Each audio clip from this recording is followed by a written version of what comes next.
നമസ്കാരം, ഞാൻ Sethulakshmi. Chemmanur international jewellers Kaumudi ഹെഡ്ലൈൻസിലേക്ക് സ്വാഗതം. Powered by ARMC, presented by NCDC. അണിയറയിലെ പടയൊരുക്കം.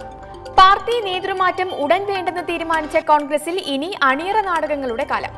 KPCC തലപ്പത്ത് നിന്ന് സുധീരനെ പുറത്താക്കാൻ A ഗ്രൂപ്പ് പയറ്റിയ തന്ത്രങ്ങൾ വിഫലം. ഹൈക്കമാൻഡ് സമ്മർദ്ദങ്ങൾക്കും വഴങ്ങാതെ UDF അധ്യക്ഷ പദം നിരാകരിച്ച ഉമ്മൻചാണ്ടി പുതിയ തന്ത്രങ്ങളുടെ പണിപ്പുരയിലേക്ക്. കേരളത്തിലെ സംഘടനാ പ്രശ്നങ്ങൾ പരിഹരിക്കാൻ ഹൈക്കമാൻഡ് വിളിച്ചു ചേർത്ത യോഗത്തിൽ മാറ്റത്തിന് സമയമായെന്ന് പൊതുധാരണ. പുനഃസംഘടനാ കാര്യം തീരുമാനിക്കാൻ വിശാല യോഗം വിളിക്കും.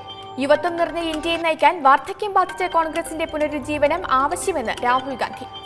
KPCC പുനഃസംഘടനയിൽ യുവാക്കൾക്കും പോഷക സംഘടനാ നേതാക്കൾക്കും കൂടുതൽ പ്രാതിനിധ്യത്തിന് AICC നിർദ്ദേശം. പരസ്യ പ്രസ്താവന നടത്തി പാർട്ടിയെ കുരുക്കിലാക്കുന്ന നേതാക്കൾക്കെതിരെ കർശന നടപടിക്കും ഹൈക്കമാൻഡ് കൽപ്പന.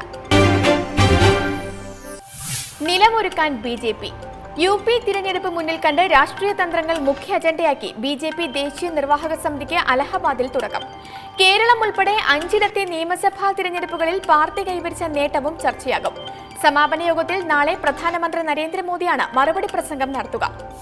മോദി സർക്കാരിന്റെ 2 വർഷത്തെ പ്രവർത്തനങ്ങൾ കൂടി വിലയിരുത്തുന്ന യോഗത്തിൽ നിർവാഹക സമിതിയിലേക്കുള്ള പുതിയ അംഗങ്ങളെയും നിശ്ചയിക്കും. ഉത്തർപ്രദേശിൽ കേന്ദ്ര ആഭ്യന്തരമന്ത്രി രാജ്നാഥ് സിംഗിനെ മുഖ്യമന്ത്രി സ്ഥാനാർത്ഥിയായി അവതരിപ്പിക്കാനുള്ള തീരുമാനവും യോഗത്തിൽ ഉണ്ടാകുമെന്ന് റിപ്പോർട്ട്. ചെറുകക്ഷികളുമായി സഹകരിച്ച് UPയിൽ സമാജ്വാദി BSP ഭീഷണികളെ ചെറുക്കാനാണ് BJP ലക്ഷ്യമിടുന്നത്. 2014 ലോക്സഭാ തിരഞ്ഞെടുപ്പിൽ സംസ്ഥാനത്ത് ഗംഭീര ജയം നേടിയ BJP അതേ തന്ത്രമായിരിക്കും അടുത്ത വർഷം നടക്കുന്ന നിയമസഭാ തിരഞ്ഞെടുപ്പുകളിലും പരീക്ഷിക്കുക. ചിട്ടയായി ഇനി ചട്ടം പഠിക്കാം.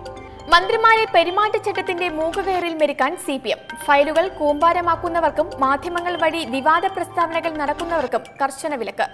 വട്ടിയൂർക്കാവ്, പാലക്കാട്, പൂഞ്ഞാർ മണ്ഡലങ്ങളിലെ തിരഞ്ഞെടുപ്പ് തോൽവിയിൽ അന്വേഷണത്തിനും CPM സംസ്ഥാന സമിതി തീരുമാനം. മന്ത്രിമാരുടെ ഓഫീസിൽ നിവേദനങ്ങൾ സ്വീകരിക്കാൻ പ്രത്യേക സംവിധാനം വേണം.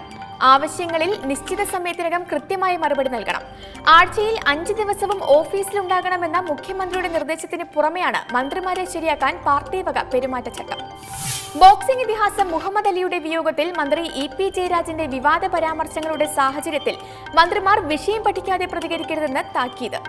സംസ്ഥാനത്ത് BJPക്കുണ്ടായ വളർച്ച ഗൗരവത്തോടെ കാണണമെന്ന് യോഗത്തിൽ കോടിയേരി ബാലകൃഷ്ണൻ. തുമ്പു തേടുന്ന തിരച്ചിൽ.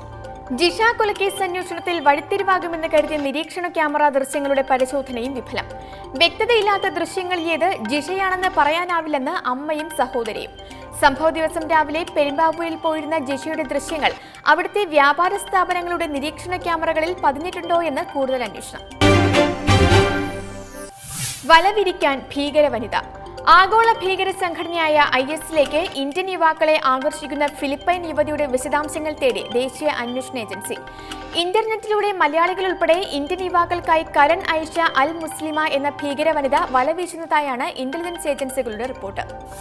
ഇന്ത്യയിൽ നിന്ന് യുവാക്കളെ ഇസ്ലാമിക് സ്റ്റേറ്റിലേക്ക് റിക്രൂട്ട് ചെയ്യുന്ന ഐഷ ഇവരെ IS മേഖലകളിൽ എത്തിക്കാൻ യാത്രാ സൗകര്യം ഒരുക്കുന്നതായും സൂചനയുണ്ട്. ഐഷയുടെ മേൽവിലാസവും ടെലിഫോൺ നമ്പറുകളും കണ്ടെത്തിയ NIA കൂടുതൽ വിവരങ്ങൾ തേടി കഴിഞ്ഞ ദിവസം ഫിലിപ്പൈൻസ് അധികൃതർക്ക് കത്തെഴുതി. ഇന്ത്യയിൽ നിന്ന് IS അംഗങ്ങളായ മുഹമ്മദ് സിറാജുദ്ദീൻ, മുഹമ്മദ് നാസർ എന്നിവരുടെ റിക്രൂട്ട്മെന്റിന് പിന്നിൽ ഐഷയായിരുന്നെന്നാണ് കണ്ടെത്തൽ. ഫേസ്ബുക്ക്, വാട്സ്ആപ്പ് ഗ്രൂപ്പുകളുടെ സൗഹൃദത്തിലൂടെ യുവാക്കളെ ISലേക്ക് ആകർഷിക്കുകയാണ് കരൺ ഐഷയുടെ രീതി.